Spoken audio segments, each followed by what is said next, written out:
예, 안녕하세요. 플라톤 인문학 TV입니다. 오늘은 어제 있었던 그 2차 종전회담, 종전회담이 지금 이제 결렬됐죠. 어떤 그 협상이 이제 2차 종전회담이 지금 결렬된 상황인데, 결렬이 아니고 그 이제 대표단 간의 만남은 없지만, 그런데도 물밑에서 지금 또 이제 오가는 것이 또 있는 것 같아요. 그 내용에 관한 것과, 그리고 이제 그 주한 미군의 어떤 그 전자권 환수 문제, 이런 거를 한번 두 가지 측면에서 우리가 한번 짚어봐야 되지 않을까 싶습니다. 어, 첫 번째로 우리가 생각을 해야 되는 거는, 어제 그 회담장의 분위기, 회담 어떻게 여태 지금까지의 그 협상의 분위기는 누가 이끌고 있느냐? 미국이 이끌고 있다. 라고 하는 것이죠. 그건 어떻게 알 수 있냐면은 그 어떤 국제적 힘의 구조라는 것이 또 나오는 거죠. 지금 협상 결렬, 뭐 전쟁 위기 이런 것이 지금 얘기하는 것이 아니라, 지금 트럼프 대통령은 뭘 이야기를 하고 있는 거냐면, 더 나은, 더 좋은 제안을 갖고 나오라는 거거든요. 그러니까 이거는 뭐 협상이 결렬된 것도 아니고, 뭐 전쟁의 위기도 아닌 거죠. 그러니까 지금까지 이제 트럼프 대통령이 이야기하는 거는, 어저께 나왔을 때 이 제안들이 좀 마음에 들지 않는 부분이 있는 거예요. 그러니까 그거에 대해서 더 나은 것까지 가지고 나올 때까지 이것에 대해서 하지 않겠다라고 얘기를 하는 거죠. 그런데 단순히, 그러니까 이거에 대해서 지금 무슨 얘기를 하는 거냐면, 협상의 조건을 누가 설정하고 있어요? 트럼프 대통령이 지금 이야기를 하고 있어요. 그러니까 정확하게 이 아직까지 그 무엇 때문에 이것이 나오지 않았는지는 밝혀지지 않고 있지만, 죄송합니다. 밝혀지지 않고 있지만, 그 이제 내후의 모습을 보면은 우리가 몇 가지 하나를 알 수 있는 것이, 아나그치 외무장관이 모스크바를 방문하겠다 이런 얘기를 해요. 그리고 중동의 여러 산유국들과 만나겠다라고 이야기를 하는 부분이죠. 그럼 이것은 무엇을 얘기냐면, 벌써 이 판 속에 간접적으로 누가 지금 들어가고 있어요? 러시아가 지금 들어가고 있는 거죠. 왜냐하면 이 러시아가 이란전에 어떤 드론을 제공한 그런 것들이 지금 발견이 됐거든요. 그러면 미국의 입장에서는 당연히 이 전쟁 지원 중단을 이야기할 수 있어요. 그러니까 러시아나 중국의 어떤 지원 중단이 이게 될 수 있는 부분이에요. 그러니까 이 단순히 이란만 생각하는 것이 아니라, 여기에 엮여져 있는 중국과 러시아까지도 같이 트럼프는 지금 보고, 이 연결고리를 완전히 차단하겠다라고 하는 의지가 딱 보이는 거죠. 그러니까 지금 벌써 뭐 하는 거예요? 지금 이제 이란전에서 이란을 봉쇄시킴으로써 누가 피해를 보고 있어요? 중국이 제일 큰 피해를 보고 있죠. 그 다음에 누구예요? 이 러시아의, 이란에 이 드론을 제공해준 러시아, 이 사실이 발견이 되면서 이제 러시아도 미국의 어떤 그 압박의 대상이 되어버린 거예요. 그러니까 이 협상, 이 종전을 위해서는 이란은 러시아와 중국의 어떤 그 커넥션까지도 포함한 이 안을 가지고 나와야 된다는 거죠. 그리고 또 누구를 만나요? 중동의 산유국들. 그러지. 그러니까 왜 산유국들은 왜 만나요? 이 호르무즈 해협에 대해서 이제 그 봉쇄를 풀어야 되는 문제가 있는 거죠. 그러니까 이제 석유를 무기화하지 않겠다. 뭐 이런 이야기. 사실은 석유를 무기화한 거예요, 지금. 이란이. 왜? 협박을 하면서, 그죠? 그런 문제로 이제 나간다는 거죠. 그러면서 또 어떻게 해요? 이것이 이란이 지금 몰릴 수밖에 없는 구조가 이란과 중국의 이제 선박들을 지금 통제를 하고 있는 거죠. 이란은 뭐예요? 완전히 무역의 길이 끊긴 거예요. 이란은 지금 석유를 팔면서 그것으로 이제 어떤 생활 그 경제가 돌아가고 있는 상황인데 이 석유를 팔지도 못하고 또 그걸로 물건이 들어오지도 못하게 이란은 봉쇄시켜 나갔단 말이에요. 그러니까 이란의 입장에서는 이 시간이 지나가면 갈수록 오히려 뭐예요? 어, 불리한 거죠. 그리고 또 우리가 생각을 하는 게 시간은 트럼프가 지금 불리하다 이렇게 얘기를 하는데 유가 때문에 불리하다라고 이야기를 하는데 유가가 지금 어떻게 되고 있죠? 지금 유가는요 처음에 그 전쟁이 시작됐을 때는 배럴당 120불까지 올라갔어요.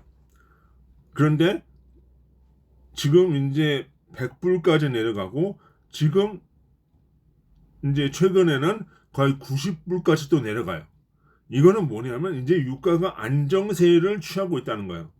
그러면 이게 유가가 안정세를 취하고 꺾이면서 점점 안정으로 가는 이유 중에 하나가 그 미국이 석유를 공급하고 있기 때문이죠. 석유를 수출하면서 이 원유 중동에서 있는 그 산유국들 그 석유를 사던 나라들이 전부 다 어떻게 해요? 미국한테 가서 석유를 사오는 바람에 국제 유가도 지금 꺾이고 있다는 거예요. 그러니까 이게 지금 알아들어야 할 거는 전쟁 전보다는 지금 미국 국내 유가도 비싸요. 그러나 지금 뭐예요? 비싸지만 점점 꺾이는 국면으로 가고 있다는 거예요. 이게 지금 이제 미국의 그 석유 회사들이 그 라인을 돌리면서 증산을 하고 있기 때문에 그러는 거예요. 그러니까 지금 뭐 일각에서 이야기를 하는 뭐 트럼프가 급하다 뭐 어떠다 이런 얘기가 할 게 아니에요. 지금 급한 거는 오히려 누구다?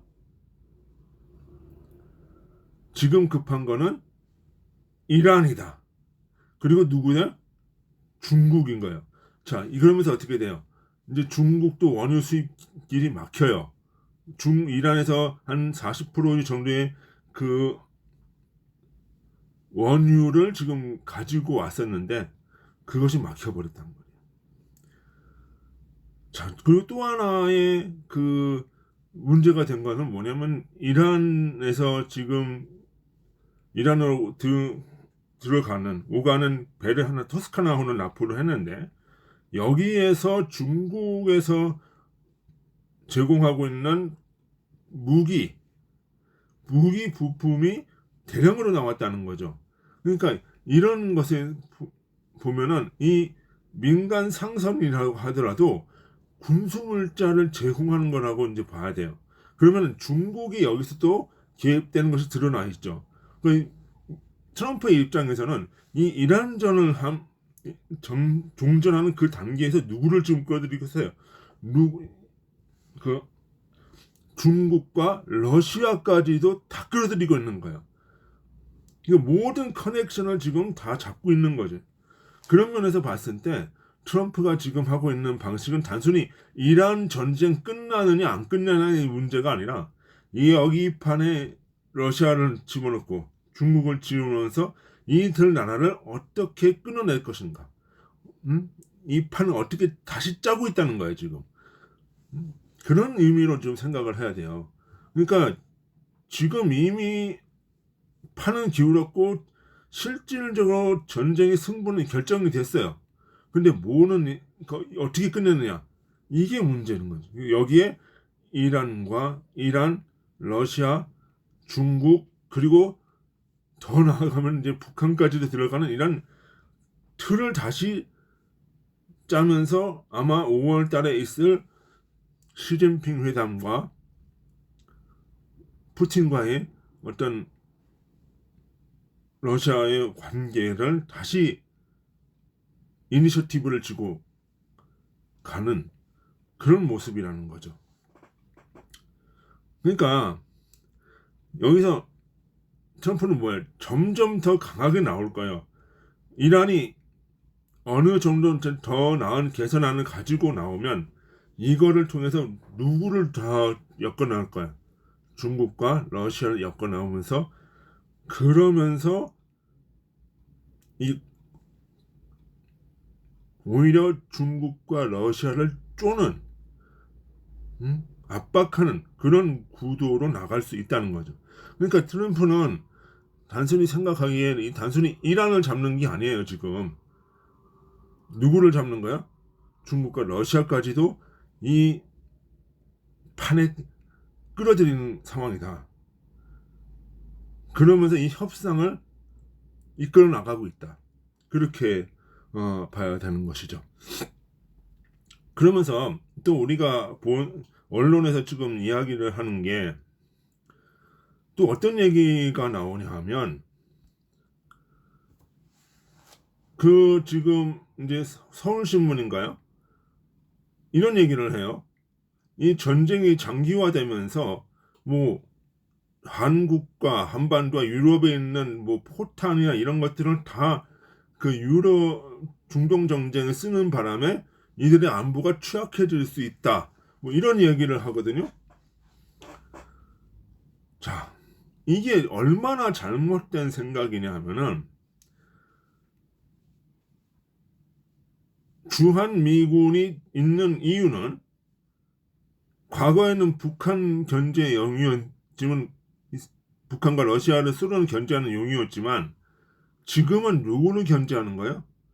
중국, 대만, 중국을 견제하고 이 중국에서 일본, 대만, 필리핀, 인도, 그다음에 이 중동 지역까지 커버하는 요 라인을 위한 전진 기지로서 지금 주한미군 평택이 있는 거예요. 그러면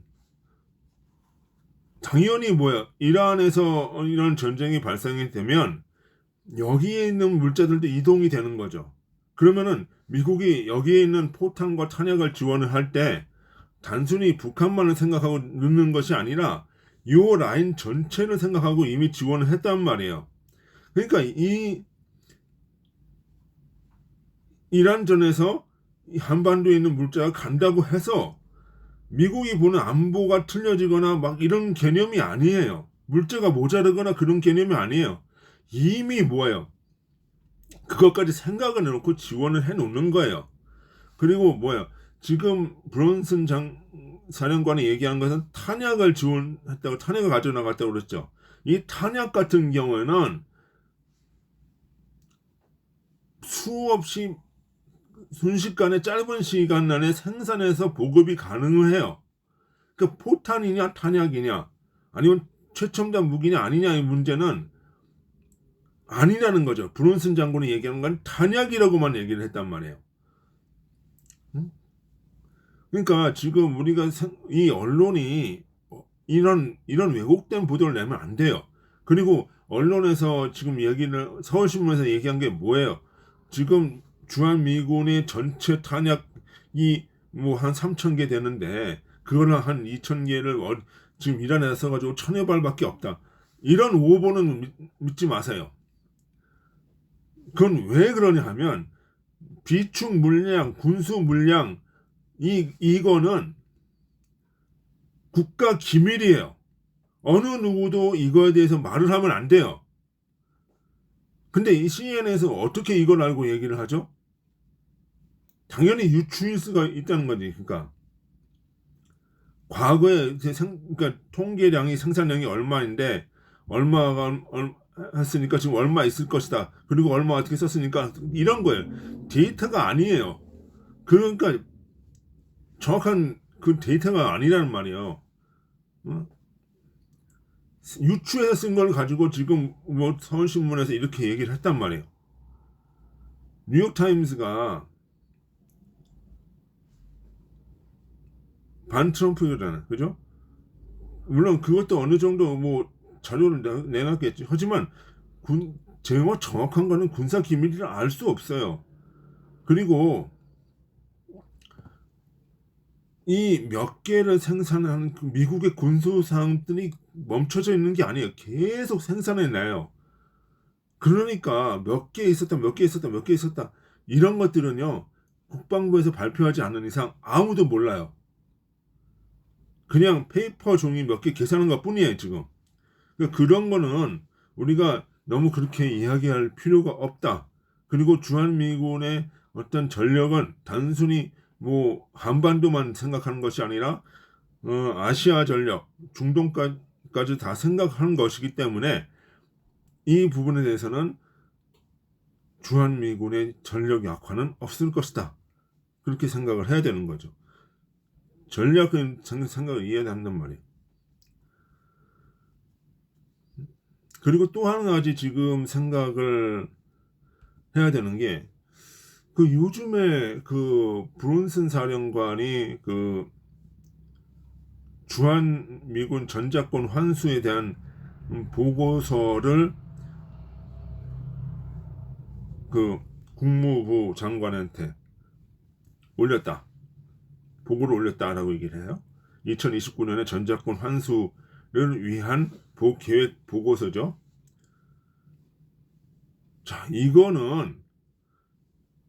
이런 이야기는 뭐냐면, 과거에도 그 노무현, 김대중이 좌파 정권이 들어설 때마다 그런 보고서를 올려요. 그거는 무슨 얘기냐면,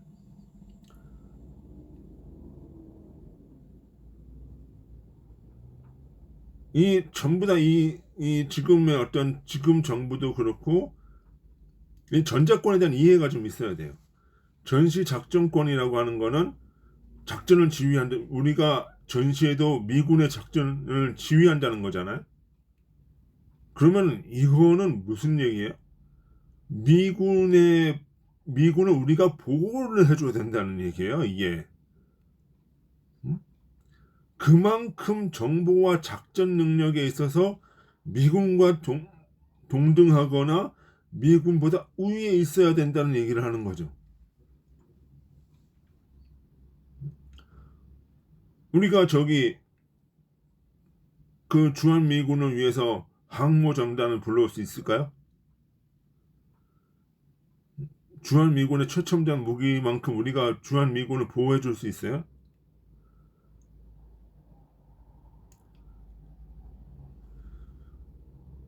우리나라는 미군의 어떤 무기를 가지고 있는지도 몰라요.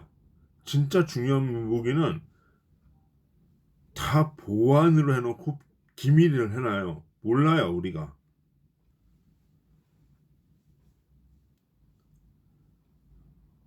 그런데 우리가 그걸 어떻게 알고 그걸 해줄 수가 있죠?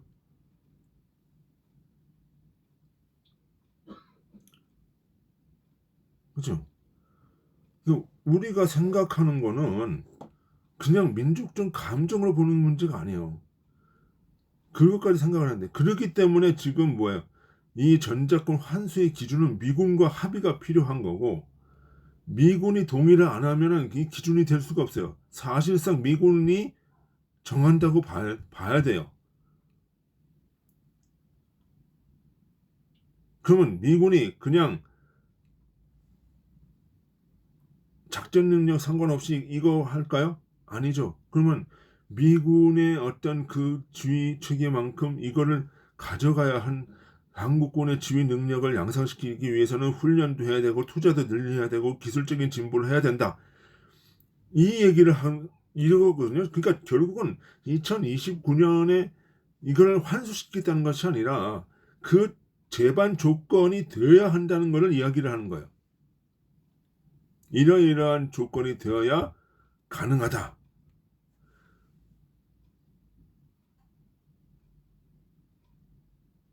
그죠?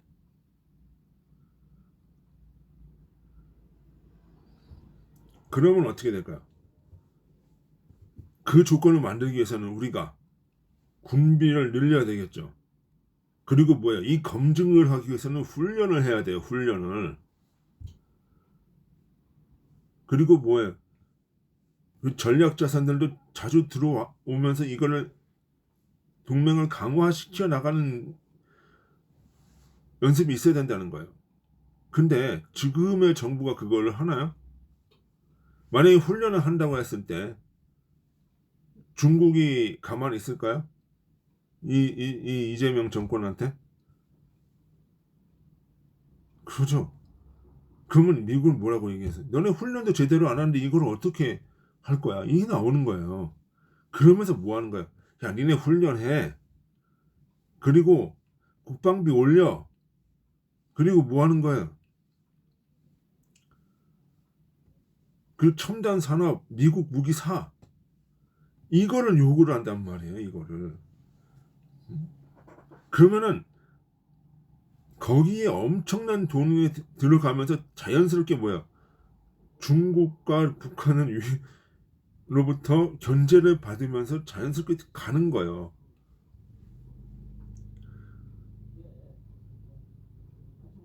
그런 문제가 있단 말이지. 그거를 유도해서 한 거예요.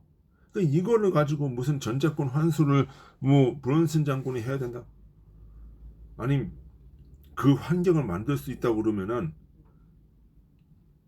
저는 해도 괜찮다고 생각을 해요. 응?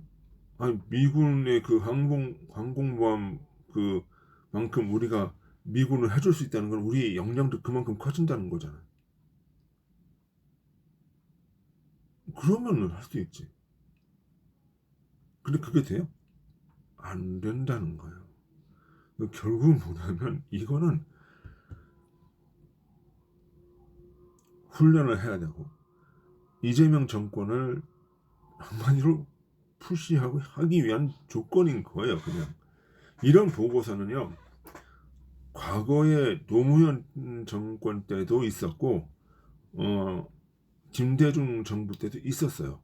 근데 그거를 우리가 너무 해석해서는 안 된다라고 하는 부분이죠. 그런 봐야지 이 전자권 환수가 우리가 됐다고 해서 보고서를 올렸다고 해서 그걸 해준다? 그건 아니다 라는 부분이죠. 그러니까 이렇게 이해를 하면서 상황을 봐야 된다. 앞으로 뭐예요? 이 이란 전쟁, 그러니까 지금 이거를 봐야 돼요. 이란 전쟁이 지금 끝나감과 동시에 미셸 박스틸 대사가 여기가 오게 되고 장동혁 대표가 미국을 가고 전자권 문제가 또 보고서가 올라가고 이 쿠팡 문제 의원들이 지금 이제 미국 하원에서 지금 압력을 넣게 되고 이렇게 판도가 옮겨가고 있다는 거예요. 주시를 하는 거죠. 그 흐름 속에서 이거를 봐야지. 아, 전자권이니까 보고서를 올렸으니까 그냥 환수되겠구나. 이런 단어적인 그 단편적인 생각은 우리가 버려야 된다. 그런 면에서 봤을 때 이거는 지금 이란 전쟁은 오히려 전초전일 수 있어요.